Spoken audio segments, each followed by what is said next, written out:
This is Becoming UnDone. I just really wanted, I think, to go somewhere that I was wanted. And he told me that I was going to be one of the pillars of the Baylor basketball program. I mean, what kid doesn't want to hear that from a coach? And so on the way home from that visit, I told my mom that I want to go there. And I mean, tears just welling up in her eyes because she wanted that too. And it was a Friday afternoon. I had just come in from playing sand volleyball out of Sterling. And so every day was pretty much in the summer, a little bit of class, weights, and some basketball, and then sand volleyball. And it was just such a sweet time, living the dream. That's what I felt like I was doing. And one of my professors called and said, "Man, what's going on with your team?" And I was like, I don't know. Like, what?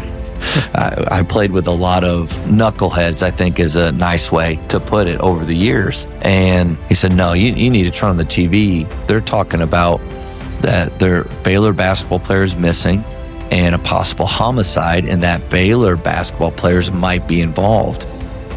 Like, I get why Baylor and our media guys wanted me to do it, because I was the only one that was a 4-year guy. And I think the only one that they trusted would say the right things, because they needed somebody at that moment to be pro Baylor, pro the basketball program, excited about the future. But inside, I was the exact opposite. Wanted to get out of there. Matt Sayman here, and I am undone.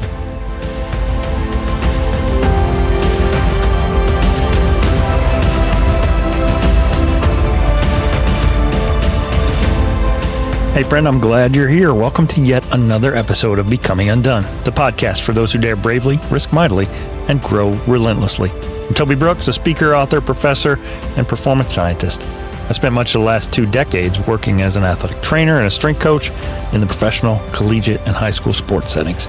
And over the years, I've grown more and more fascinated with what sets high achievers apart, and how failures that can suck in the moment can end up being exactly the push we needed to propel us along our path to success. Each week on Becoming UnDone, I invite new guests to examine how high achievers can transform from falling apart to falling into place. This episode is Baylor focused, but I'd like to emphasize that this show is entirely separate from my role at Baylor University, but it's my attempt to apply what I've learned and what I'm learning, and to share with others about the mindsets of high achievers. You know, it is March Madness time, and sadly, the Baylor Bears didn't even make the tournament this year. Although as of this moment, right now, my Arizona Wildcats are still looking pretty strong. Their last Final Four was in 2001, and they won it all in 97, the year before I got there for grad school and for work as an athletic trainer. For Baylor, 2021 was the culmination of an incredible comeback story that you'll hear a bit more about in a minute. But it all got me thinking. You know, we love stories about championships. We love the confetti, the nets getting cut down, the moments where everything comes together and makes sense. But what we don't see, what we rarely talk about, is what comes before all of that. The part where it doesn't look like it's working. The part where it feels like it doesn't matter at all. The part where you're not even sure anyone's ever going to remember anything you did at all. Because long before Baylor basketball became a national champion, it was something else entirely.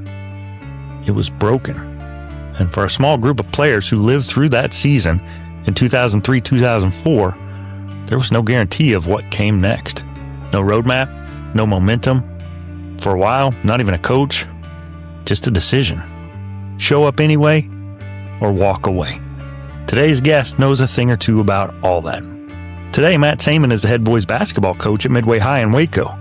But in 2003, he was just minding his own business, enjoying a summer of living the good life, playing some basketball and lifting weights and playing beach volleyball, prepping for a senior year at Baylor where he and his teammates were heading into a season with high hopes. They had aspirations of a Big 12 title and a March Madness run of their own. And then the unthinkable happened. What's fascinating to me about this conversation with Matt is this. At the time, as he was going through that senior year, he thought that season didn't matter. He thought it was just a dark chapter that people would forget. But years later, watching Baylor win a national championship, he started to realize something different. That's what they did. The showing up, the staying, the competing when everything around them was falling apart. That was the foundation for that championship. Not the highlight, the foundation. And that's the tension we're going to explore in this episode. Because most of us don't get to choose whether we go through hard seasons, but we do get to choose who we become within them. And sometimes the seasons that feel the most insignificant, those are the ones that matter the most. I hope you'll enjoy my conversation with Matt Sayman in episode 153. Let's get into it. Greetings and welcome back. Becoming UnDone is a podcast for those who dare bravely, risk mightily, and grow relentlessly. Join me at Toby Brooks as I invite a new guest each week as we examine how high achievers can transform from falling apart to falling into place. This week, I'm stoked. I've finally got a Baylor guest on here. Matt Sayman joining me. He's the head basketball coach at Midway High School, and he's got a heck of a story. Also an author and a successful collegiate basketball player. So, Matt, thanks so much for joining me. Yeah, thank you so much for having me. Yeah, my boss, Wes Knoll, kind of put me on the trail. I wasn't aware of your book, and my wife and I were having this conversation last week, and we said, remember when I said, under no circumstances would I go to Baylor? First, there was the Patrick Denny's situation. Then there was the Art Briles situation. And, the Lord certainly likes to challenge me on the things I say I won't do. So here we are. But you were there for Scott Drew's first season and also all the things that transpired before that. So we'll get into that in just a minute. But I know you were a successful high school and college basketball player, still hold some Baylor records, if I'm not mistaken. And so I always like to start at the beginning. What do you want to be growing up and why? Yeah, I love that. When I was 9 years old, I had a skills coach up in Pennsylvania where I was from. And one day he sat me down and he said, Matt, what are your goals? And I had no clue what he was talking about as far as goal setting. And so I said all of the things that kids say and no order to them, no plan for executing them at all. And he said, no, let's look at this. In a couple years, when you get to high school, what would you like to see? Where would you like to be with basketball? And I said, okay, I'd like to make my freshman A team. And so I wrote that down. I'm 9 or 10 years old. And they said, okay, what's the next step after that? And I said, well, I think I'd like to make varsity as a sophomore. And so I wrote that down. And then the last one was to play Division I basketball and wrote that down. And he just helped me kind of a step-by-step approach to goal setting that I thought was really unique. Because over the years, I've talked to plenty of kids that say, yeah, I want to play in the NBA. Okay, great goal. How do you get there? I don't know. I have no idea. And so there's that approach really helped me as I played a lot of sports growing up, but really loved basketball. That was kind of the thing that I always was doing. That was my main sport, but fell in love with skill work. Pistol Pete Maravich videotapes that his homework basketball really got me loving the part of the game that is sometimes boring for players, which is you and a ball alone just doing drills. But it just created this workout over the years called Jamodi that just stands for just a matter of doing it. And it just grew and grew. And then you just kind of fast forward a few years. I'm living in Pennsylvania, but I come down right before my freshman year in high school to go to a basketball camp in Texas. And I met a guy named Tommy Thomas, who was the head coach at the Colony High School. I was about 5'6", 5'7", very average in everything, but pretty skilled and very serious about the game. Told him my 3 goals, and he said, Matt, that can happen for you down here in Texas. And so I flew back up to Pennsylvania, where all of our family is from, told my parents on the way home from the airport that I need to move to Texas so I can be a college basketball player, and asked my little sister. They asked my little sister, is that something that you want to do? She said, let's do it. And we changed our lives. I'm going to force my way in here early. Hope I don't get into foul trouble along the way. But man, I absolutely love this story. From the age of 9, a young Matt loves basketball. And with the help of a skills coach, he's able to plot his course to accomplish some pretty impressive dreams.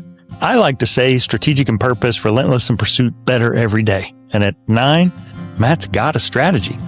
Then he's relentless in the pursuit of it. And as he continues to grow, he happens to head to a camp in Texas, where a coach takes an interest and convinces him that if he wants to make those dreams come true, his path would be better served in Texas rather than Pennsylvania.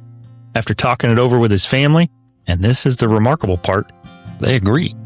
Just like that, the family moves to Texas so Matt can chase his dreams. Maybe you've got parents like that, or maybe you didn't have parents at all. What I'm reminded of here is just how important it is to have our people. When you've got great big dreams, to have people around you who not only believe in you, but they're willing to help you make your dreams a reality. Sure, where there's a will, there's a way. A strong will can get you moving, but the right people can make you soar. For Matt, it was his family, and time would tell that their sacrifices not only helped Matt turn his dreams into reality, they also helped shape the college he'd end up at, not to mention the man he would become. My dream. So my dream became my parents' dream. And the only reason I can imagine that they would do that is that they saw how serious I was about it. It wasn't just a hobby, something that I picked up and put down. And so they got all behind that dream. And that's, I think, what makes what happened at Baylor even more difficult was this wasn't just something that fell into our lap. Being a college basketball player is something that was really planned for, and I worked really hard to get there. Yeah. That's an incredible story, and certainly one that, you got to be thankful to your parents for making that dream happen, but you're putting in the work, you're investing the time and connecting with coaches. You don't just fall out of bed and become a Division I basketball player. What led to you actually signing at Baylor and being, that D1 player that you dreamed of back in 9, 10 years old? Yeah, the crazy thing about those goals that Coach Zella was his name asked me to put down was they happened in that order. When I got to the colony, I was from a small town in Pennsylvania where actually football was king. So if I was trying to get somewhere where football wasn't big, then I came to the wrong state. But if football was really big where I was from in Berwick, and coming down to the colony, it was a 5A high school, 600 plus kids in each class. And it was just a very much a culture shock from where I had grown up and where I had lived. But basketball, and at least the skill part, that translated, that it didn't matter what you're used to, who you're used to living with or being around and the type of place. And so I made my freshman A team, but I was still small, size 13 shoe. And then my sophomore year, I grew 5 or 6 inches over the summer because my dad's 6'3" and my mom's tall. So everybody was thinking it's going to happen, but it was just, super late. But I hit my growth spurt, was really skinny, but still skilled. But I made varsity as a sophomore. I got into the weight room and really focused on that into my junior year and just exploded. The skill was there, but then the athleticism hit. And height, I was about 6'2", and then had a great junior and senior year. Halfway through, the summer going into my senior year, I noticed some coaches that were starting to follow our select team, but we had a really good select team, 10, 11 D1 guys on there. I didn't even start on that select team, but I had seen a Baylor coach. His name was Doug Ash, had a lot of our games, but I actually thought he was looking at maybe one of my teammates instead. But then sure enough, they asked me to come down and my mom on a visit, and Coach Bliss met us along the highway at a gas station to leave our car, and he was going to escort us around. And he had a Bible in his back seat. And my mom still thinks to this day that it was on purpose, because of who we were. I was known for that. My family, we were known as believers, and it was very much well known of that's how we live. And so I think, definitely wanted my mom and I to know that this was a place where I could live out my faith openly, but also he was the kind of coach that would guide me in that direction as well. Man, I loved the university, loved one thing he did really well is because I'd gone on another visit to SMU and I never saw the head coach until the very end. It was very rushed and I felt like I wasn't their choice. In fact, they even alluded to, we're looking at a couple other guys, your same position, and I knew them. And I was thinking, okay, they're better than me. But Coach Bliss made me feel like I was the only one. And every time he introduced me to somebody, I felt super special. Like he was telling them, if Matt could be here, this is going to be incredible. And then in our last meeting, he showed me some film. It's funny. He showed me some film of some offense that we never used. But I don't know if he was trying to wow me or maybe it's something that he wanted to do, but we never used what he was showing. But he sold me on that because I'm not from Texas. I didn't really understand universities down here, who was big and who's not. I knew Big 12 was a good conference, but I just really wanted, I think, to go somewhere that I was wanted. And he told me that I was going to be one of the pillars of the Baylor basketball program. I mean, what kid doesn't want to hear that from a coach? And so on the way home from that visit, I told my mom I want to go there. And I mean, tears just welling up in her eyes because she wanted that too. And so it was really this kind of the 9-year-old dream all coming together and it actually happening. Like, what are the odds of that? And especially when I always joke around that I think part of the reason for writing the book was to give people an inside look of what is it like to be a part of a college basketball program, but not as a star, but as a role player, like somebody that just survives for 4 years. Because Zion's 1 year at Duke and my 4 years, I think, are very different experiences. And how we were. But yeah, it was really cool to see that happen from a guy that's not athletically special. I'm 6'3", which isn't that tall for that level and not that fast, can't jump that high. And so how do you actually do it? And it's pretty cool to see that God allowed and helped those things to happen. Yeah. According to my research, you hold a record that I think it's safe to say will never be broken in this NIL era. School record for career games played at 118. I'm going to stop you there. I appreciate you doing your homework. And I did have that record for a few years, but Baylor got so good that those guys back in the mid 2000s, mid 2010s were playing into postseason and playing for a long time and for 4 years. So I don't know where I am on it now, but I mean, I have the ball that proves that at one point I did hold it. Right. Well, I think it's safe to say that wherever you are on that list, it's probably pretty firm at this point. A lot of one and dones. We see the entire roster turned over last season. There's talk that it might happen again, but regardless, that was a different era, and you were obviously contributing early and often, and have to think that your dreams are coming true. If we were to ask 19-year-old Matt, what's your identity? How would you define yourself in that freshman, that sophomore year? What would you have said then before all the calamity started? Yeah, that's a great question. I think I would have given you the answer that I'm supposed to say, which is I'm a Christ follower first. I was good at that. I knew the right things to say. I think I knew all of those answers. And there was a part of me, I mean, it was how I was raised, baptized when I was 5. I can't remember a lifetime where we didn't go to church or part of my life, and the Bible wasn't a part of my life. And so I would have said that.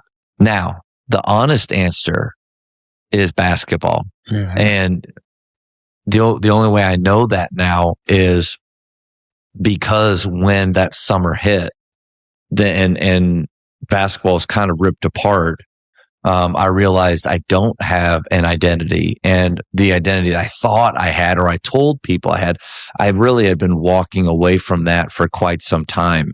And I think if you rip open my chest, I think there was a basketball there. And then, the danger of that is, or for any athlete or really any professional, I mean, it could even be a relationship that you hold that's really dear to you, that you're putting that person even on a pedestal to put all your value and effort into a sport, a job, or a relationship.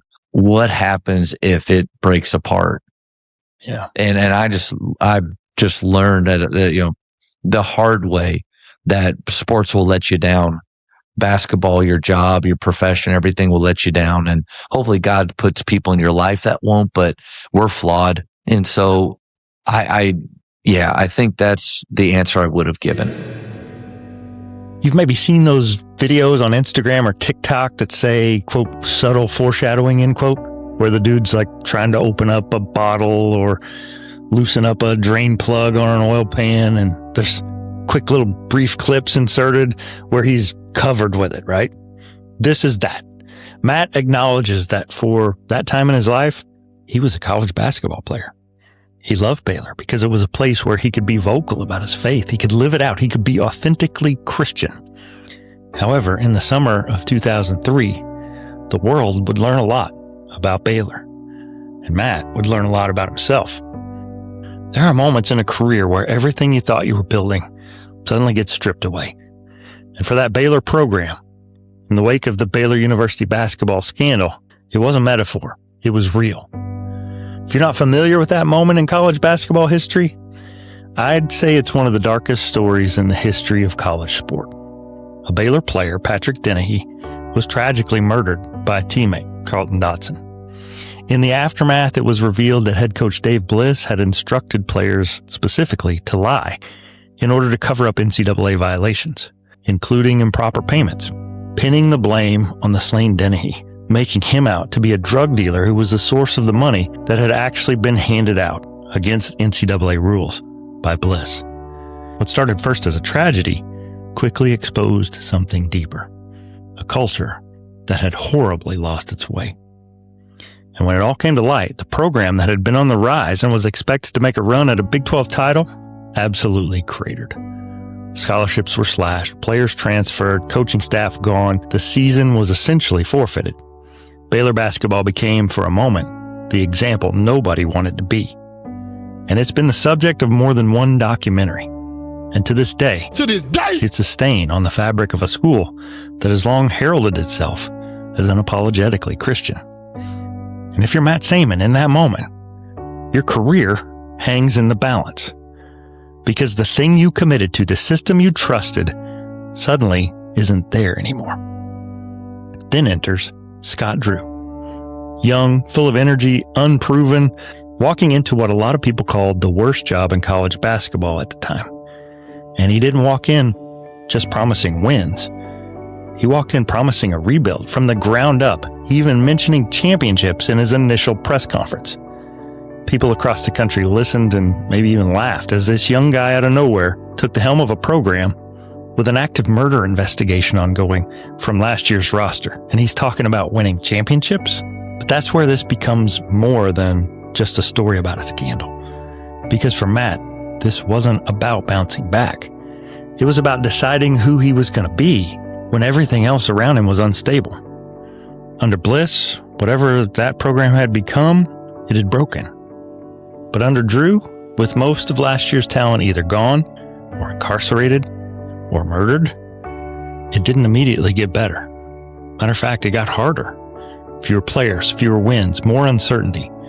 A long road with no guarantee at the end of it. And in that space, Matt had a choice that every high performer eventually faces. Do I leave because this no longer serves me? Or do I stay and let this refine me? Because staying meant buying into something you couldn't yet see. No proof, no payoff, just belief and a willingness to endure. We celebrate Baylor men's basketball now. In 2021, Scott Drew made good on that promise people laughed at in 2003 as the Bears defeated Gonzaga in the national championship. But for Matt, none of that was visible then. But what was visible was chaos.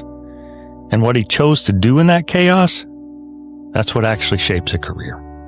Not when things are clear, but when things are not. That's where becoming undone actually happens. But for Matt, there would be more than one undoing yet to come.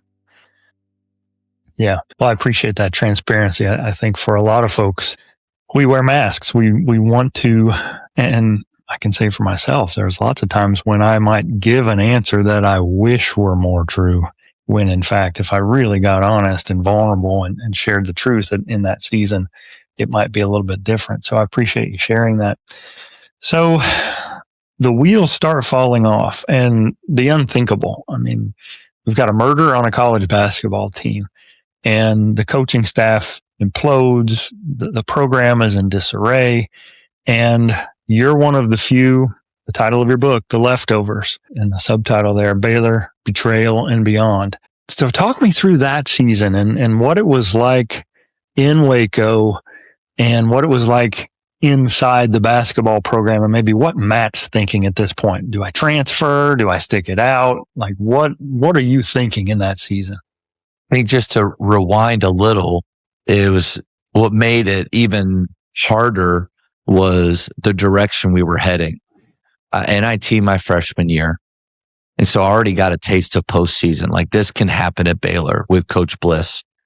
We were super young my sophomore year, but competitive, older and super competitive and right on the edge my junior year. But everybody feeling and knowing like we're about to do this. You got role players like me, RT Gwynn, Terrence Thomas, that were going to be seniors. You got future pros like John Lucas and Loris Roberts, and Kenny Taylor was our best shooter. I mean, it's really coming together.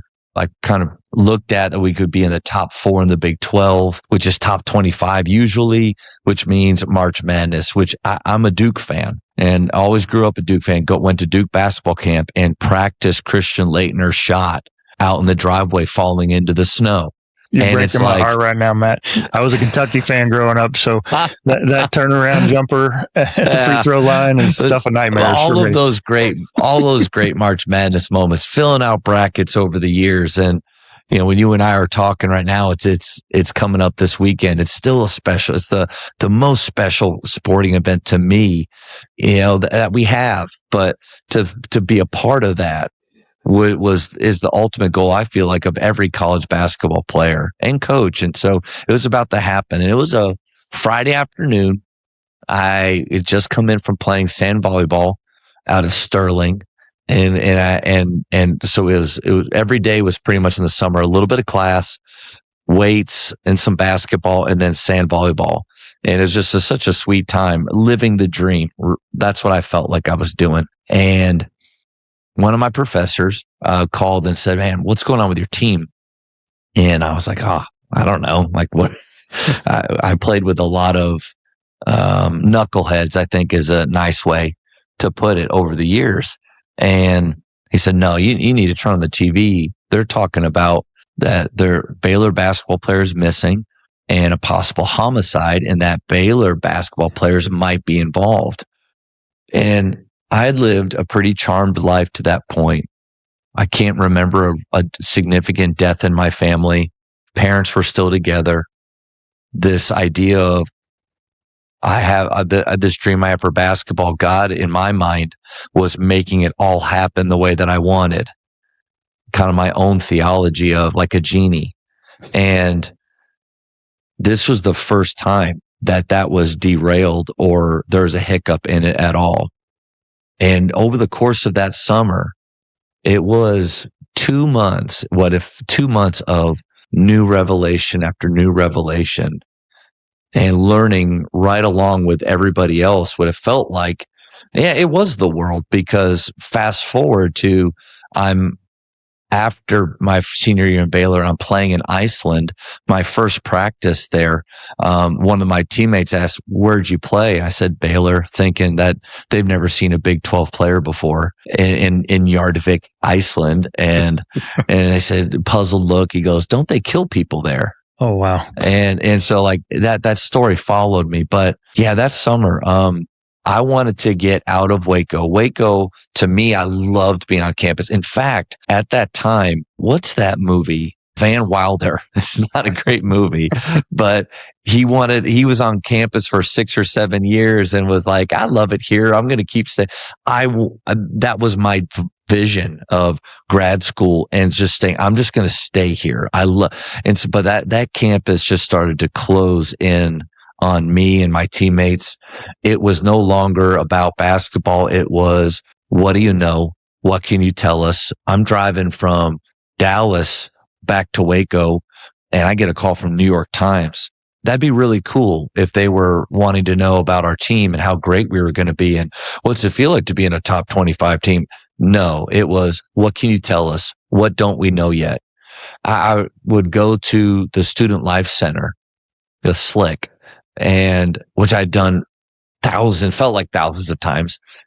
And there were news crews waiting out there. I don't think they knew I was going to show up, but they saw me. And then that was their chance to talk to an insider. And another thing formed, which was, and I get it. Like, I get why Baylor and our media guys wanted me to do it, because I was the only one that was a 4-year guy. And I think the only one that they trusted would say the right things, because they needed somebody at that moment to be pro Baylor, pro the basketball program, excited about the future. But inside, I was the exact opposite. Wanted to get out of there. Didn't think that they would even be able to hire a coach, and didn't know who that would be. I did try. I called 2, and I talk about this in the story. I called 2 colleges, one that had been recruiting me before, but that coach was no longer there. And then I called because a buddy of mine that we had gone to Baylor together, Logan Kosmolsky, he had played for 2 years, went to Davidson after his sophomore year. I begged him to stay. I said, Logan, don't you get it? Like, we got something special here, man. That he goes to Davidson and has a great normal career, and I'm a part of the leftovers. And so maybe, no, Logan didn't know, but I called Logan. I was like, hey, do you think Coach McKillop would take me?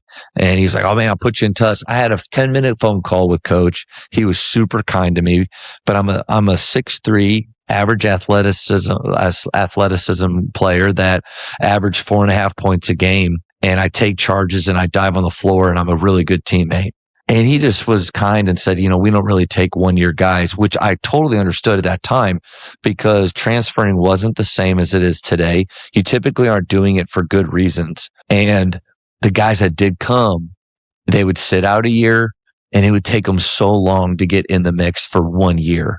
Some never did. In fact, I played over some of those guys, and I don't think I should have, but it just was hard. And so I just knew that I was staying at Baylor. The coaching staff that I played almost 100 games for, they found out that they were doing a lot of things wrong, and I didn't know about that. And there's some interactions with Coach Bliss that were really tough over that summer, that I had always believed in coaches. My parents taught me to trust them.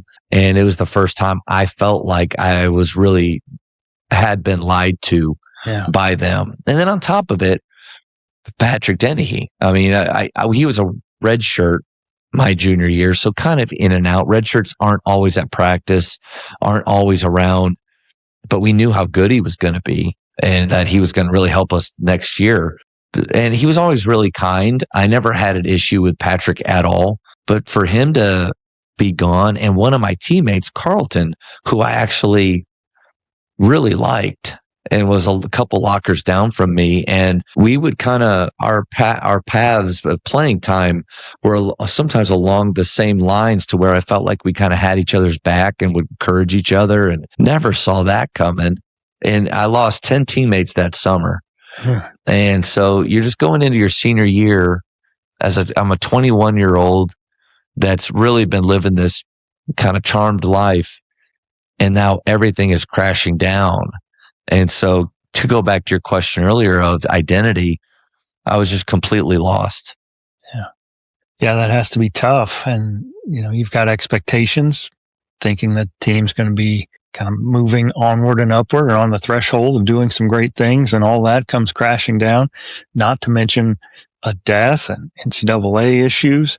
So you get this coach that no one had probably ever heard of. Scott Drew comes to town, and you're part of a very few who stick around, and you're the leftovers. What do you remember about your first real interaction with Coach Drew? I was driving, so I had tried to do my best to get out of Waco as much as I could that summer, especially the bubble. It was different. There were news stories interviewing other students where they were frustrated because of what basketball players had done, because it was another stain on our university. And even mentioned like having to be careful about being around basketball players. And I felt that walking around the campus. And so try to get out as much as I could. And I'm driving back and a buddy calls me and says, "Hey, you got a new coach." And I'm thinking, who would take that? Why would you take this? Like, you can't be very good. You have to be escaping something, or like, this is your 8th chance at something. And they're like, "Scott Drew." And I said, never heard of him. I don't know who that is. And he was 32 years old when he took over, and I was 21. And so there was only one other assistant that he had a couple assistants that are a little older than him, but the oldest assistant was 40. So it was a super young staff. And we were meeting him for the first time right before his press conference, I think, around that time. And he walked in, but before he walked in, I was just surveying our team. And I used kind of quotes like for team, because it was me and 2 other seniors, but Terrence had only been there for a year, RT for 2 years. This is my 4th.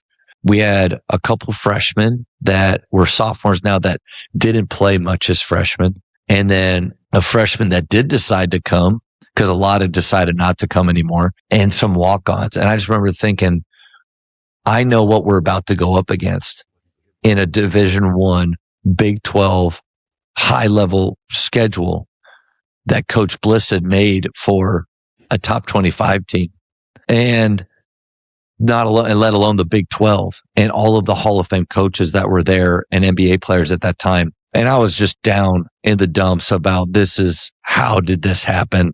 And he comes in almost jogging. I felt like so much energy and bouncing around, hands out, big smile, thanking us for being there. And then he kept saying this, that we're building something for the future. And I didn't want to hear that. Like, I don't want to be a part of that. This is the future is now. And everything he was saying was right. And he was doing all the right things. He even met with us one-on-one. And when he met with us, for me, he was thanking me and asked me to be even a bigger leader and to go out and meet with the guys one-on-one and to really get them on board. And the tough thing is I became used to being the guy that the coaches are all just happy with and don't have to ask me of anything or tell me anything. I show up and I work really hard. I give them my best. I'm a leader when I'm there, but I don't hang out with guys outside of basketball. And it kept me out of the police investigation. I only had to go once because I didn't really hang out with them that much. But that just wasn't my thing. I had other friends. And why are you asking me to do this? Like, to spend more time with guys that for something now that deep down, I don't think I care much about. And so I was very guarded. And I've told him this, so this isn't new. And I apologized over the years to him. I wish I would have been more open. I wish I would have given him more of a chance. But there was such a sting from what the previous coach had said and done, and then what had come out in the newspapers and all those things, that I was just so guarded. And the fact that we weren't even allowed to play in postseason play. So it'd be like you and I, before we get our new job, and they say, "Hey, you're going to work hard. You're going to do all these things, but we're not going to pay you. Where do you sign?" Like, I'm not doing that.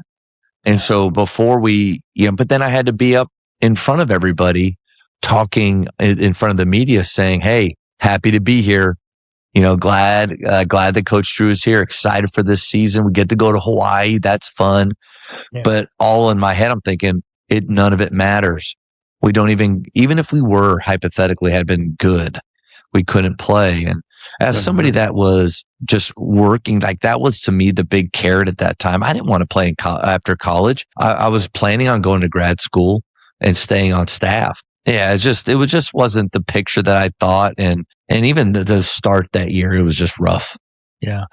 Well, I got to wonder, I mean, Coach Drew is now famous for being a guy that builds culture. And he comes here and in his opening press conference, and I was sitting in that gym because they show it at the Baylor, every time before they play, they show them there. And I remember because my wife and I went and watched them in Arizona a few weeks ago, and they're showing that. It was kind of like I was there, but what a different mindset I had at that moment. No, I mean, the flames are still kind of burning around this program. And here comes a guy that, again, you hadn't heard of, young, full of energy, but still unproven largely. And he's talking about winning championships, and not just conference championships, national championships. And it ends up being prophetic, like it does happen. But I have to wonder, was that an eye roll moment for you, or were you thinking almost a laugh out loud in my mind? Like, are you, coach? Like, that's not happening, man. Yeah. And it was just because we were so talent wise and even depth so far from that. In fact, the team that I thought that was last year's team, the team that we were supposed to have could possibly do that. And another thing too, is I think you mentioned culture. I think Coach Drew was on the cutting edge of how a majority of people talk about being today or want to be today. He was doing that we had music in practice. I remember walking in what are we doing here? Why are jock jams in practice? This isn't serious. They're beating drums before games. Tang is beating a trash can and they're jumping up and down. They're doing things. They're hugging. They're smiling. And I'm like, I was used to a Bobby Knight type of environment in practice because Coach Bliss was Bobby Knight's first assistant coach, and very much alike in their discipline. My first practice with Coach Bliss and Coach Drew could not be more different. Our first interactions, Coach Bliss literally looked at us and said, "I'm not your friend. You have enough friends. I'm here to coach you basketball." And then he said, "Baylor here, you're here." And he had this huge gap in between the two. And it was like, okay, we get it. The assistants and Coach Drew and the assistants were way more, they were positive. They were physical with hugging and touching. And I don't know if I ever hugged Coach Bliss. I don't even know a couple handshakes, and it was just such a different dynamic that now, that's what I try to do with my players. I want that. And I think it's become way more popular, but because of the results that it has, of that type of positive culture where people feel like they're cared for. It's just not what I wanted, which is silly because you should want that. But when you're, 3 years, over 1,000 days of hard-nosed, fear-based leadership. Yeah.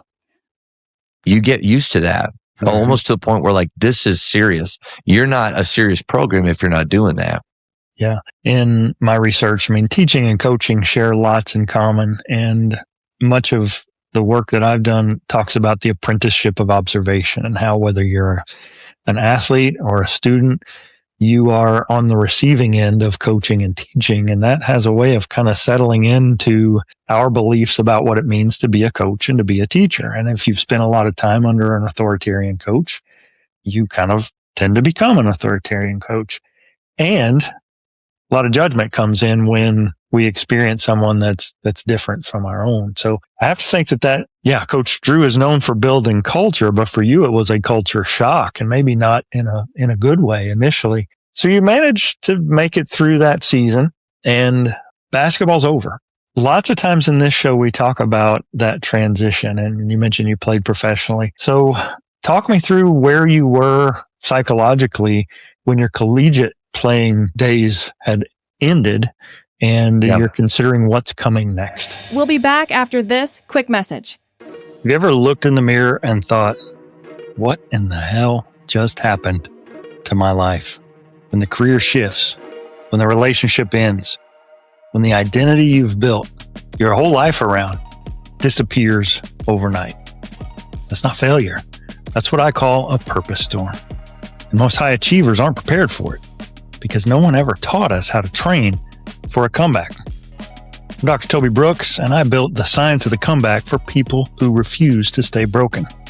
Inside the app, you'll find research-backed resilience training, daily prompts and guided reflection tools, performance psychology frameworks, identity rebuilding exercises, and personalized structured pathways to move from burnout and confusion to clarity and momentum. It's not hype. It's neuroscience. It's performance science. And it's hard-won experience. If you're listening to Becoming Undone, I created a special offer just for you. For the next 3 months, you can get full access for just $49 for an entire year, or just $5 a month with no obligation. You can cancel at any time. That's less than the price of a cup of coffee to start rebuilding your life on purpose. Your comeback isn't accidental. It's intentional. Start yours today at scienceofthecomeback.com. And if you don't mind, just to kind of jump a year back from that moment when it was over, because we talked a lot about identity earlier, and when basketball was the thing that I was working towards and pursuing, and then when that wasn't that important anymore, I think athletes or competitors in general are always looking for an outlet for that. Michael Jordan, he kind of every once in a while, an article will come up where he just talks about how empty he is because he has nowhere to place that competitiveness, and nothing feeds it. Not the golf, not the gambling, not owning teams, not anything like playing did for him. And so when that, I'm not that level of competitor, but a competitor, and when it's not, I don't find joy in that or any interest. Well, you have to put that somewhere, and I put it into the party scene, and that had never been a part of my life up into that summer. Now, I mean, I had, when I turned 21, I started to maybe, it's kind of funny where you can kind of see where sin creeps in little ways. It had kind of been creeping in, but very subdued, very not the same, but then blew the doors wide open on that all season long. It was my idea of, I'm just going to keep having fun off the floor, do whatever I can to find some joy, to laugh a little bit because we're losing. This isn't fun. This doesn't make any sense to me. And even though in that season, the Leftovers book, for anybody, it's not depressing. It's an underdog story because we end up halfway through that season. My teammates, Terrence Thomas, he's the hero of the book, of the story. We band together and we start to buy into this Coach Drew idea of every night's our championship. Let's enjoy each other. Let's play hard for each other. Let's come together. And we do that. And we end up being really competitive in a Big 12 where we have no business being. I mean, there were, I think at that time, 7 or 8 Hall of Fame coaches, in that league. And we beat some teams. We beat A&M twice. We beat Iowa State. We were up 14 at Oklahoma with Kelvin Sampson, and we lost that game, but so many great moments. But after that season, but the thing is, even when basketball got good, those habits didn't go anywhere that I developed. And so I just think kind of basketball and that those habits kept moving along. Well, by the end of the season, and I after that Oklahoma game, on the back of the bus on the way home, we're up 14. We end up losing because inevitably we just got tired, like we did every game, because we're playing 6 guys and we're role players. And I was so done. I wanted nothing to do with basketball. And so about 2 months go by. I don't touch a ball, and then just happen to be up at the Student Life Center, Slick, and there's basketball. I'll go play a little pickup. And just one game of pickup. And I was like, oh man, I'm not done. I want to keep playing. So went over to Iceland, and Coach Driscoll helped me get that. One of the assistants helped me get that because I was a hard sell for pro basketball. I averaged 8.5 points a game my senior year, but I was playing 38 minutes. Like, you should average more than that if you're good. But I had some assists, and I was a bigger sized point guard. And so went over to Iceland and really threw myself into training 3 times a day. It was so much fun. And the Icelandic people were incredible. In basketball, there's a big difference from Big 12 play where those guys were all more athletic. All of a sudden, I was the athletic one. And so I was playing really well. And my off-court habits, though, followed me there. And we had an apartment that they had given me to live in.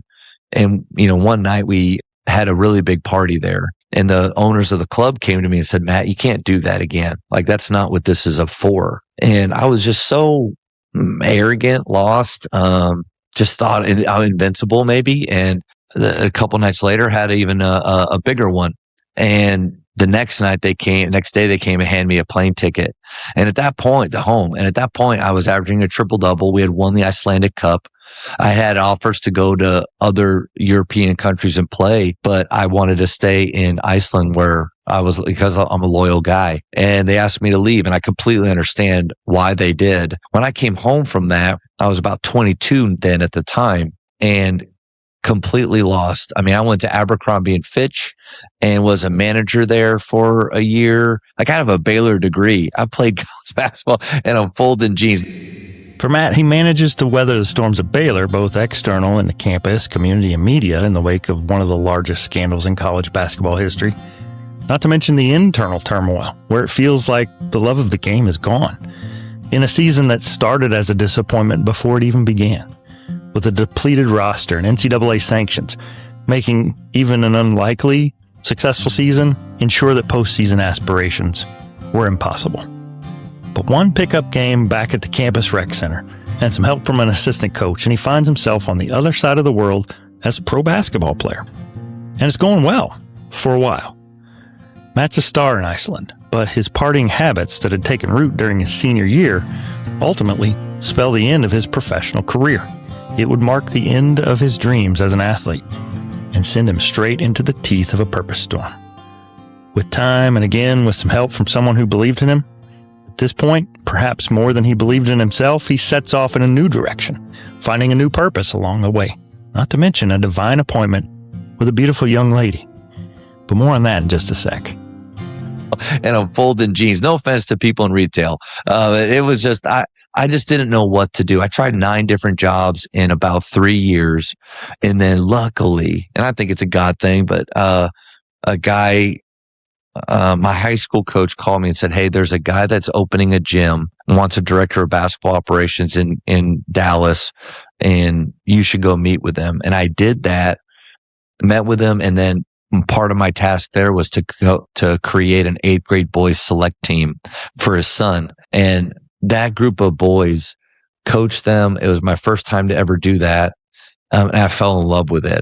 And so that was kind of my journey from playing to being lost for about 2-3 years almost. And then getting in 2 years and then getting into coaching at that point. Yeah. What a story. What a journey. Literally around the globe. You're seeing kind of some consequences of sin that had creeped into your life. At that point, where were you spiritually, and how was your faith helping or maybe pulling you in different directions? Yeah, I was completely running away. Just wanted, when I say nothing to do with it, there's I felt tremendous guilt for how I was living. But then the anger of why I was there, it was misplaced. I took no responsibility. It was all about how could you let that happen? And then really trying to drown out that Holy Spirit feeling of what you're doing won't fulfill you. It won't work.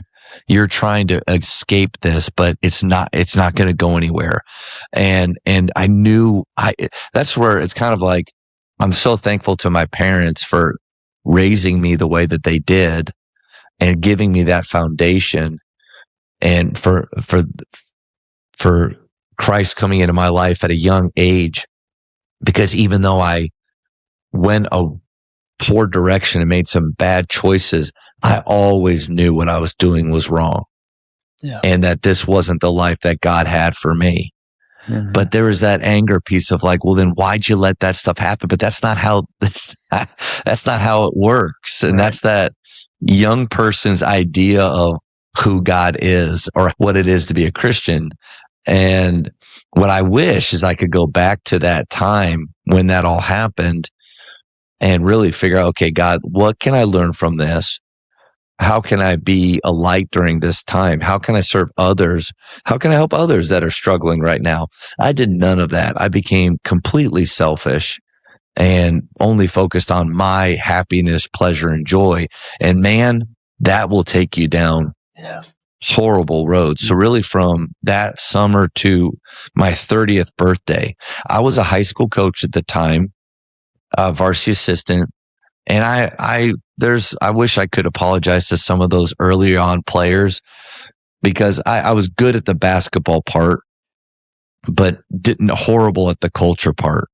I was way more like Coach Bliss early on, and just really angry and transactional, not transformational, which is, I think, what we want to be as coaches. And then on my 30th birthday, I was alone in my apartment in McKinney, just completely frustrated of where I was in life and how this was happening. And ended up, I hadn't been to church in years, and ended up the next Sunday going to a random church in Plano that I didn't attend. I just drove by it and I knew it was there. And I sat in the back of the church and listened to a sermon that I felt like I had heard, thousands of times, and filled out a visitor card. They threw that card around. I never filled out a card before, because I'd never been a visitor at a church before. I'd always just been an attender. And so I filled out that card. I said, I'm angry and I have questions, and gave my information on there. Never thought I'd hear back from anybody. And a little bit of time goes by, but I got an email from a lady at the church saying, hey, love to connect you with our pastor. Come on in. And we set up a time. She met me out. She opened the door for me, walked me in, and we sat and talked for a little bit. I was waiting for the pastor. And then I basically shared the story like I kind of did with you right here. And he said, Matt, why do you think all of these things have happened? Or he said, no, he said, Matt, you've got to give up control. And I said, no, I did that already. I'm already saved. Like, I've done that. Give me something else. He's like, no. Like, when those bad things happened, you took control of your life, of your happiness, of your identity, of everything. And he said, how's that going for you? And he told me, you got to look and take accountability for the decisions that you've made, which I never had done up to that point.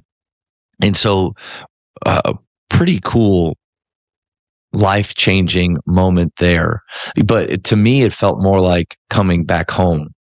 It was familiar. It wasn't like I didn't know any of these things. It was more like really allowing God to live through me, or move in my life and change some of those bad habits. Because maybe over time I'd be like, all right, I'm done. I'm not doing that anymore. And inevitably I would, when I got upset or angry.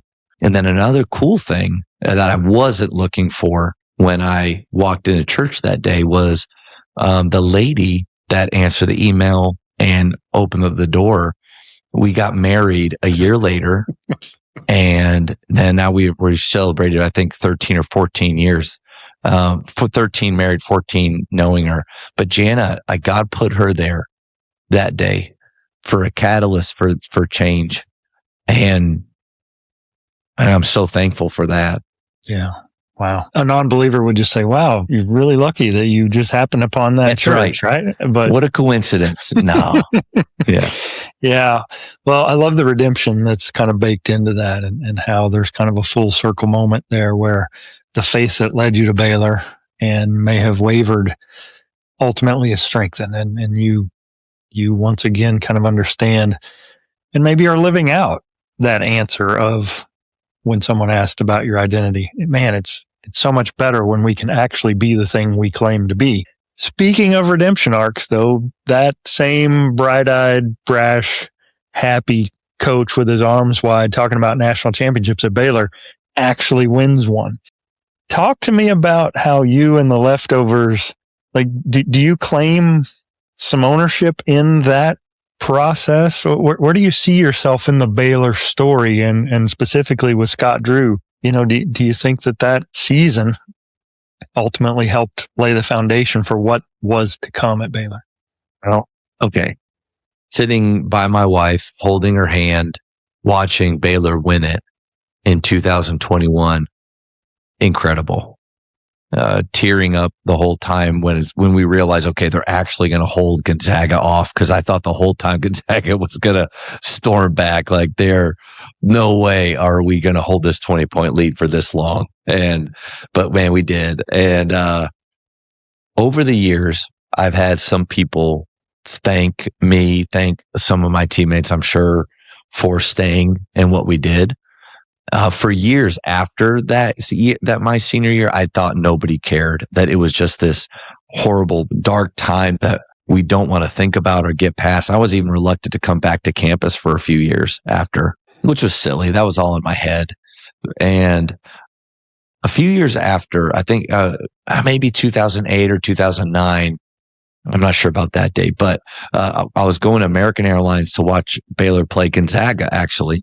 And early on in their year, and Pastor Weibel, I saw him. He was our chaplain my senior year. And I saw him, and he gave me this huge bear hug, and he said, "Matt, look out at the floor." And at that time, it was Perry Jones. They had future NBA players already. It was probably 2010 or so, and he said, "Look out the floor." And he said, "This wouldn't be possible if not for what you guys did that year." And it's been cool to hear that. It's humbling to hear that. The funny thing is, Terrence, it really took the situation that happened to us back then, and he made his life better from it. He's stayed connected to the program. All the players in the last 20 years, for the most part, know Terrence because he's around. But he called me because a few years ago, I don't know who did it, but somebody did a story about the foundation. And the foundation for them was Henry Dugas, Curtis Geralds. I think Mamadou is probably in that. It was kind of that class or that group of guys, calling them the foundation. I get it, because they were the first team to win and to really take us from like obscurity or a team that's just hanging around and playing hard to we're in the dance now. They made it to March Madness 5 years after. That's the testament to Coach Drew and his staff, how incredible they are at building teams, getting guys to come in and building that culture that people want to be a part of after we've only had 6 dudes and all that scandal. 5 years. It's incredible. But Terrence called me. He's like, "Can you believe that? We're the foundation. We are." I said, "Terrence, like, I appreciate that, buddy. Like, I think only you and I care about that, but to be a small part of that championship is humbling, really cool, especially when that year, for almost the entire season, I thought it didn't matter.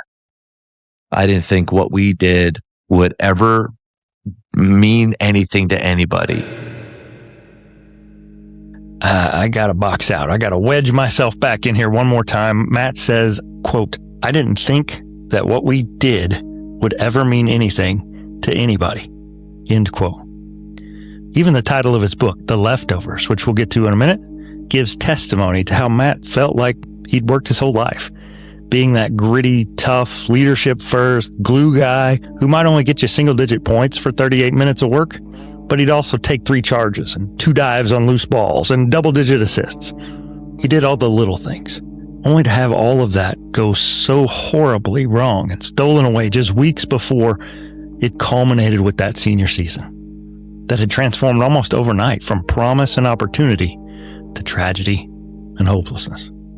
The whole thing had stolen Matt's love for the game, and he turned to a party scene to dull the pain. In that, he created habits that would haunt him for years. But looking back now through trials and experience and growth and grace, he can now see the role he played in a Baylor program that went from the ashes and the tragedy of a murdered teammate and an unspeakable awfulness in its wake to a national championship less than 2 decades later. And it all started with those leftovers. And with that smiling, clapping, encouraging young coach by the name of Scott Drew. And over the years, I've just found that to be so false, and that people really do care that we showed up, we played hard, we were coachable, we believed in each other, and we competed. Yeah. And I think Terrence is right in the fact that I think we've gotten our just due. Like, I don't think we're owed anything else. But no, we were definitely a part of it. And then other Baylor guys they just took it to other levels with all of the winning. Even before the championship, our program had a 10-year run or so that was just incredible. Yeah. Again, talking with Matt Sayman, he's the head boys basketball coach at Midway High School here in Waco, and also the author of The Leftovers, Baylor, Betrayal, and Beyond. Matt, talk to me about how this idea to write the book came about, and what was that process like for you, and how do you feel like your life up to that point prepared you to be an author? Man, I love that. And I don't talk about this a lot. So thank you for asking that. Never once dreamt to be an author. Truly, my only goal as a young person was to be a college basketball player. I had no plan B. There was nothing after that. When I was asked to take what major, I just asked what Logan, my roommate, what he was doing. Hey, give me all of his. I literally for 2 years had his same schedule. I think he was so sick of me because and then I even when they said you have to choose a major, I asked some of the seniors on the team, what should I choose? I said, speech communications. It's the easiest one. So I chose that. And I had nothing besides basketball and never thought of putting a book together. And then I was at Naaman Forest. It was my first high school coaching, teaching job. And somehow I'd gotten somebody had recommended a book called Life at the End of the Bench by Alan Williams. And it was about it's called The Walk-On, Life at the End of the Bench. And it's about his 4 years either at Wake Forest or Georgia Tech. I'm not sure which one, but 4 years in college. And I'm reading this and it's like speaking right to me of this is your same story. It's the same battle, except he was a walk-on. I was on scholarship, but my freshman year to sophomore year, they recruited over me and got better. And I had to find a new way. My sophomore to junior year, they recruited over me and got better. And I had to find a new role. And so I knew exactly what he was feeling, going through. And then when I was thinking about his story and how his ended, it got to his senior year. And I then thought, whoa, mine takes a huge shift at that point. And so I just started to research, like, what was, because you're in it, but you don't, it was probably because of how I was living at the time, but it was also just very cloudy of what it was really like. And I tried never to think about it. And so I just started going back through and researching from day to day what was happening during that time. And then I got to the point where, okay, we're getting together and we're actually playing well against Purdue, who was number 22 in the country, had beaten Duke earlier, where we lost by 3 or 4 points to them. Okay, there's something to what we did that year. I mean, really going back through the story, I would encourage everybody to kind of do that. Maybe not in a book form, but look back over your story. I was able to really see a little bit more of the path of, how I had gotten to where I was. So I wanted the book to be really 3 things. One is for the kid that wants to be a college basketball player. Okay, what's the blueprint? And you're not Zion. You're not 6'8" as an 8th grader. You're average. Can you do it? And so what's the manual? What were my workouts like? What was the time investment? What did my family and I sacrifice to do that? And then all through high school. And then what's it like to actually survive at that level and not be a stud and just make it, but be able to kind of create your own role and that role shift. Because my freshman year, I scored a lot, or not a lot, but I scored. Sophomore and junior year, I barely shot. I was a defensive player. So you kind of have to morph and move. And then the leftovers part. But the funny thing is until Jana, I really didn't have an end of the book, because it would have read like this, like, how do you get to college? Okay, how do you survive? Ooh, this leftover story. And then, but he's still miserable now. Like he's still broken now. Yeah. And searching. And then Jana. And then it was able to have an end to it of, okay, looking back, I see how God's hand was still with me through all of those times, still with our program, with everybody involved. But I had it took me 5 years to write it because I can barely speak clearly, as you could tell. And so, hard to write it. Wanted to get everything right. And I had 10 different people edit it and actually tried the ghostwriter thing first. But I really wanted it. If anybody ever reads it, I wanted them to read it like, this is a dude that knows basketball, that really lived it. And it has to sound like that. And when the ghostwriter did his first little like chapter, it was just, Matt walked into the gym and he heard the swish of the net. And I was like, nope, that's not me. Like I can't, that's not it. So went and actually wrote it, had a lot of people help with that. My mom was one of the editors and she marked off all the things that she didn't like, but had to make a choice to be transparent about the things I was struggling with. Cause I either make it something not real and authentic or I go all in and not hold anything back. And, I never go into detail on things, but just to share the struggles. And then when we won it in 21, a Christian publisher, Whitaker, contacted me about republishing it. So I self-published first, and then they actually came out, and going through that process was really cool because they made it. We took 60 pages or so out and made it very like a lot more clean. Everything with that was just so cool to be a part of. Yeah, that's awesome. I know that reflection is a critical part of learning, and just the process of going back through your story and maybe processing those emotions that, we're guys, like we don't think about how we feel a whole lot, and being forced to do that. I can say for myself, I've got a book I've been working on for a while, and there are times when I'm just not feeling it, like the emotional toll that it takes to remember what that season felt like. I've often used the analogy, if you've ever had an aquarium and it looks clean and you stir those rocks at the bottom and all that fish goop like gets up in the water, it's like, maybe I just need to leave those rocks alone. Like I don't want to stir up that mess. It can be tough. It can be a heavy load, but there's wisdom and those lessons that wouldn't otherwise land on us sometimes without that reflection. Well, I want to be conscious of your time. I've got two left for you here. One is one I've asked of all my guests. If we were to watch a montage of your life, what song would you pick to play in the background and why? I've never had that question, and I may steal that for my speed round with my Jamodi podcast. Oh man, I don't know why. Jeremy Camp. I can't believe it. Jeremy Camp, Take My Life. And now I give it all to you. So take my life, or take my mind, or take my soul, or take my will, 'cause I am yours, yeah. I give it all to you. Okay. Love it. It is a early 2000s Jeremy Camp song when he was way more rock.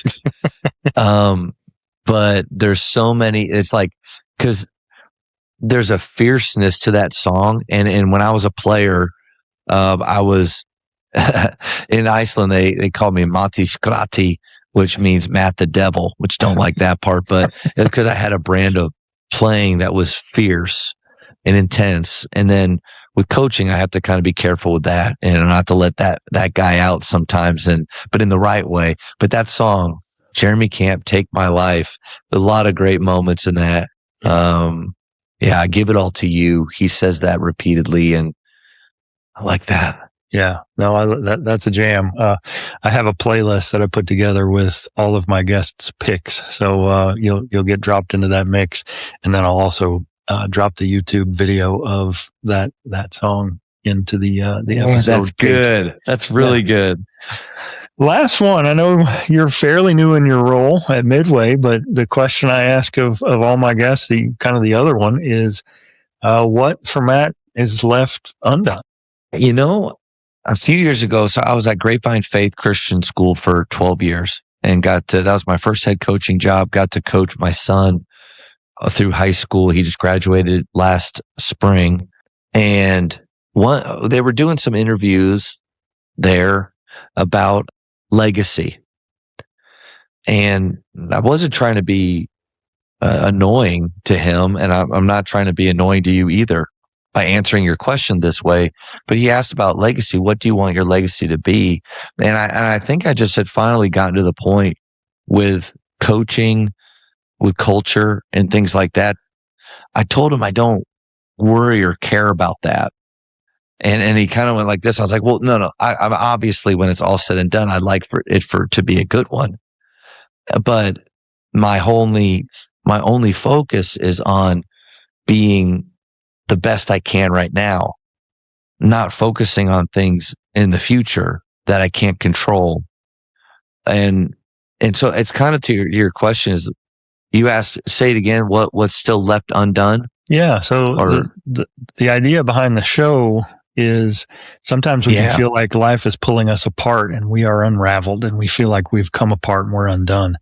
But then a high achiever is different from others. They don't just sit in that wreckage. They recognize that the Lord, or if they're a non-believer, maybe they find something, but they realize they have a purpose left yet unfulfilled. And so that undone goes from being a negative to it's a purpose that's driving you forward. I love that. And I actually will take that first part of it. And I think I'm just becoming. And I'm becoming the coach that God wants me to be. I'm becoming the husband that he wants me to be. And the only way that I know how to do that is just to try to be faithful each day. So at Midway, in my first year, I just tried to do my very, very best to show up and give those guys my best that day, to not leave any moment out, and to leave each day thinking, okay, whether we won or lost, successful or not, I gave them everything. I think if I keep doing that just day after day, then I'll keep becoming. And I'm not trying to be deep here. That's just how I feel, because state championship would be nice. I don't see myself retiring. I can't. What else am I going to do? I love coaching and I love basketball. I really just want to spend as much time with my wife, Jana, as I can. It's my favorite thing to do. And then I want to continue to grow my relationship with the Lord through daily Bible reading and reading other good books and staying in the Word and memorizing more. I want to memorize more verses. And so I don't know, but if I don't win a state championship, I know that doesn't make me a failure. If I could see it being at Midway for a really long time, it's a great school. This is an awesome place to live. And we've got great parents and great kids, great students. So it's kind of a unique place. I'm 44. Yeah, 44. And I don't really have anything because, my childhood dream, I did it. And not many people, there's this is a side note, but great little video by Randy Pausch called The Last Lecture. And in that last lecture, he talks about he has 6 months left to live. And he knows that. He's a professor, 6 months left to live. And he does this last lecture about no regrets. What brick walls are really in our lives for is to let us know how badly we want something. And he goes through all of his childhood dreams and how he was over his lifetime achieving them. Even he wanted to be an astronaut, so he went on that plane that takes you up and you're floating for 10 seconds and then comes back down. But all of those things, I kind of feel like I did that. I did achieve. I didn't expect to write a book or all those things, but those childhood dreams. So now, I just want to be faithful each day and work really hard. That led me to Midway, because if you would have told me in March of last year that I'd be down here, I would have probably said, I don't think so. So just being open and faithful to whatever he wants me to do, give my very, very best to whoever he has me leading at the time. And then, man, enjoy all the time I have with Jana. Yeah. I'm sorry if that's a boring answer. No, I love it. I think sometimes we can overprogram that answer, and we can be so driven by the assignment that, just like you said about Coach Drew, like win the day. Every game is your championship. I mean, those things can add a lot of moments of joy, so that it doesn't feel like drudgery. It doesn't feel like something I have to do. It feels like something I get to do, and it's pulling me instead of feeling like something is kind of pushing me as I dig my heels in. So I love that. You mentioned you've got a podcast. I know your book's available on Amazon. So give me some socials. Where can my listeners go to follow your work and stay connected with what you're doing? It's a good question. I am active, and let's see. I think it's on X and Instagram, just at Matt_Sayman. You can get the book on Amazon. That's the best way. And then the podcast, the Jamodi podcast, I've been doing it for 5 years. I put out 1 episode a week, and it's just about leadership and culture. But I interview coaches and leaders, and most of the time they're basketball coaches. But it's just been talk about becoming. Every time I listen or have one of those talks, I feel like, golly, I'm so far from, where you can be, or where some coaches are, which is okay. Not comparing, because that's the thief of all joy, but just knowing that there's more that we can learn and do. But that's been such a fun hobby that has ended up really being important. Yeah, tremendous. Matt Sayman here, and I am undone.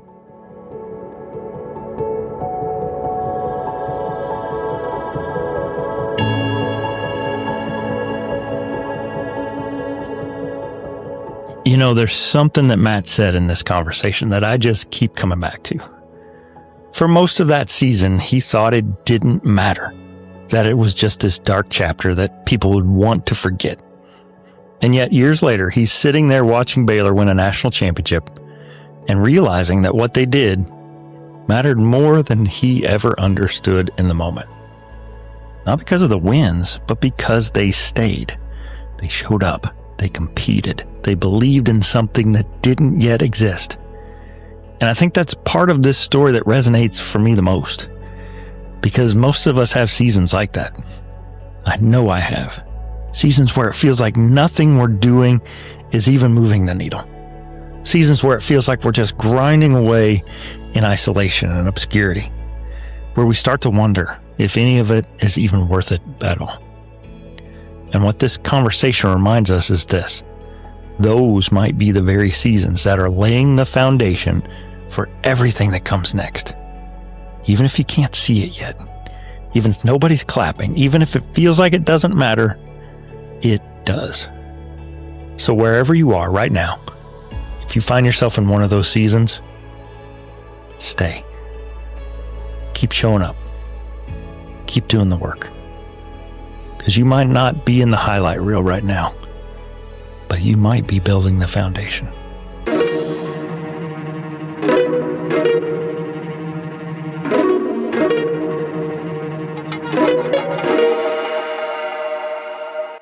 I'm thankful to Matt for dropping in, and I hope you enjoyed our conversation. For more info on today's episode, be sure to check it out on the web. Simply go to undonepodcast.com/EP153 to see the notes, links, and images related to today's guest, Matt Sayman. Some quick updates about the show. We dropped a ton since the last episode, but we've bounced back, kind of. After consistently being at number 4 in both education and self-improvement categories, tied for the best standing in show history, we dropped down to 8th before rebounding. And as of this morning, I'm happy to say that we're back at number 4. At the same time, sadly, across all categories, we dropped out of Apple's top 200 for the time being, but a little setback or adversity has never been reason to complain around these parts. Just means there's an opportunity ahead, so I'm hoping to get back in there between now and the next time we meet. If you want to follow along and see our progress for yourself, you can now go to undonepodcast.com/rankings and cheer me on. In the last month, we've had more than 14,000 downloads. And we aren't done yet. If you'd be so kind as to share the show with a friend or leave a comment or a review, that would be so sincerely appreciated.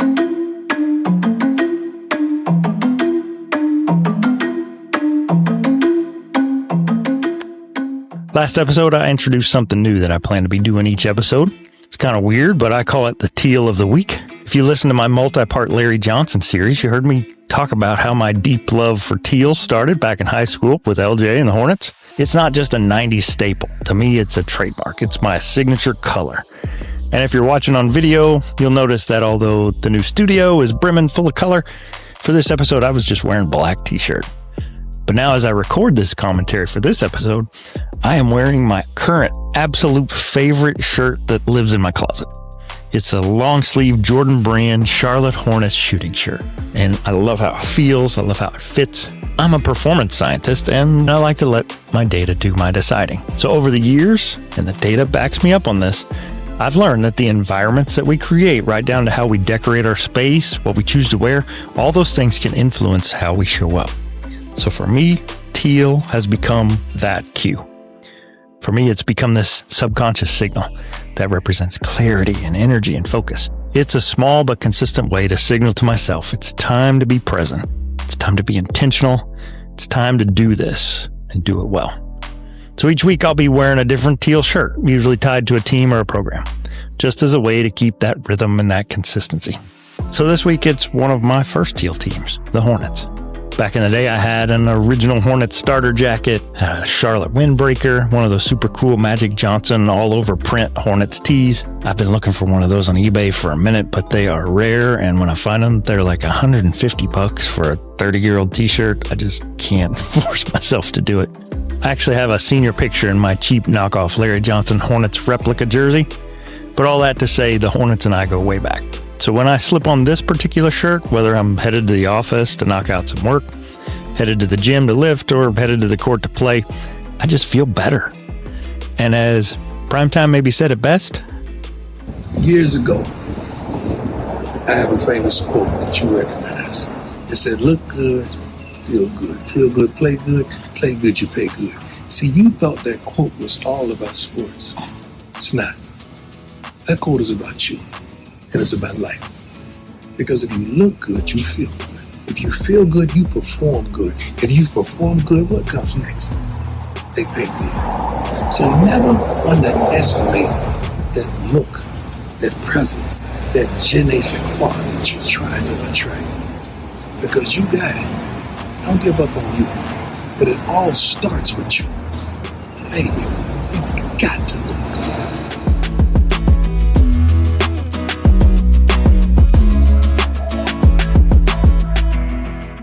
Coming up on the show, I've got former Division I strength coach turned pastor, Chris McCormick. I've also got a couple of other guests that I'm super excited about, but I'm not going to jinx myself until I get those interviews recorded, keeping them to myself. So let's just say there's more incredible conversations headed your way on Becoming Undone. Becoming Undone is a Night Trap creative production written and produced by me, Toby Brooks. Tell a friend about the show and follow along on Facebook, Instagram, and LinkedIn at Becoming Undone Pod.